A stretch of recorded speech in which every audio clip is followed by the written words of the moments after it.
If you say that it doesn't fly like a DJI drone, you're full of shit, because it does. If you say that the imagery is not as quality as the DJI stuff, you're full of shit, because it is. So, like, honestly, we license the technology. We just build it in a different place and put different software on it. But it is the same experience that you would have flying a DJI drone. It's just not a DJI drone. The data stays in the US on AWS servers. There's no call outs to DJI. It's not made in China. So it solves a lot of, it ticks the boxes, as you would say, until you get to, is it blue UAS, is it green UAS, is it all not Chinese componentry, is it manufactured in the West? Those are all, no. Data goes to AWS servers in Virginia, in the US. If we need to move them to Europe or into the UK, we could. That's a possibility. But these are the types of things that we know what the technology works. We need to know what kind of infrastructural things need to be around to make it easier for your organizations, make it easier for governmental understandings, for the lack of legislation against it. Other product lines, other licensed products, like I can address those things. Servers, software, I can address those things. The things I can't do, change that payload. Like, I can't do that because it's engineered how it's engineered. I don't have that aspiration to redesign the product. But if there's things that can help you and your organizations, I'm here to hear them. And I happen to be the guy that decides what we do and what we don't do, which is nice. My choice was, when I saw that color show up in my warehouse for the first time, send them back and delay this 9 months, or go, it's going to be weird green. It's just what it's going to be.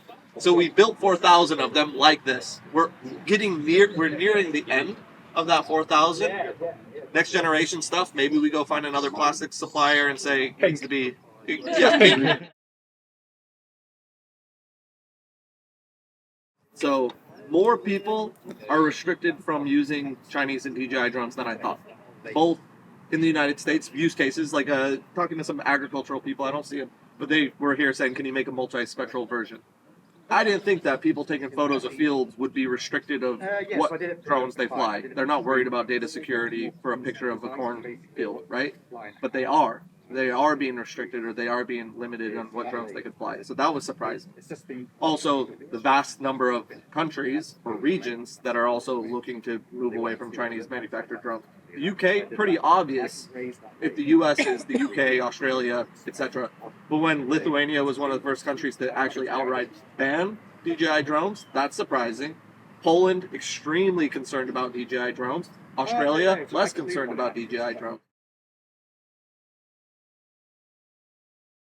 I mean, if you're recording it, I'll say it, is how disingenuous politicians are. 5 weeks after I launched this company, I'm in New York Times with Congresswoman Stefanik, who is pushing a lot of the Skydio and Brink stuff in the United States, making a lot of the bans on DJI happen or come to the forefront, as well as current Secretary of State Marco Rubio saying, we will punish every shell company of DJI. We will go after any, agent of the Chinese Communist Party. That sort of stuff about me. They never called me. They never talked to me. They don't know my background. They don't know who I've talked to. They don't know the ownership structure of the company. They just said it. And so if that caused me to get bricks thrown through my window, or for someone to call me and make death threats, or for my business to fail, they didn't care. They said that about one of their own citizens without doing any due diligence, and what I've seen over the last year is that they don't need to.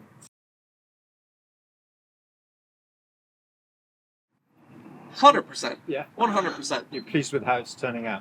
I'm pleased with, the business opportunity is great, but that's not why I did this.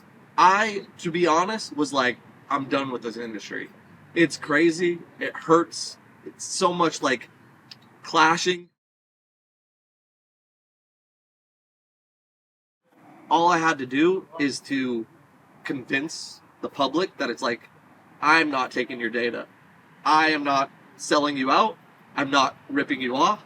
All I'm doing is trying to plug a hole that's leaking out, that's going to flood flood the world. I'm trying to put my finger in the dam. We're in the wrong country for that. But anyway, because that's all I wanted to articulate, I trusted myself that I could do that. And it's been crazy journey over the last year, but would I do it again? Absolutely, because this is what I'm built for. I know how to do what was asked of me or what I was asking of myself, but I'd rather it be me than someone else, because I think that if it were someone else, they would have either A, given up, B, charged double, C, made it not green, bad move.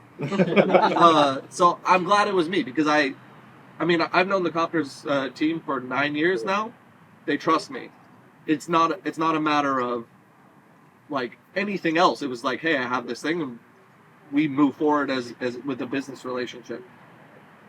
That is, I think, invaluable for the whole chain down to the end user. That me as the CEO of the company, they ask me to come here. I fly across half the world to stand in front of you to take questions about the color, take questions about whether I'm happy with it, because I trust that I'm probably one of the few people that would say yes.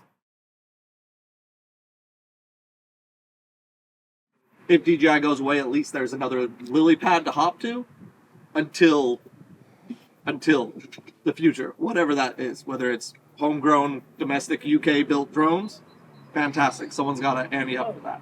But in the meantime, I've anteed up for that, and hopefully that makes sense why.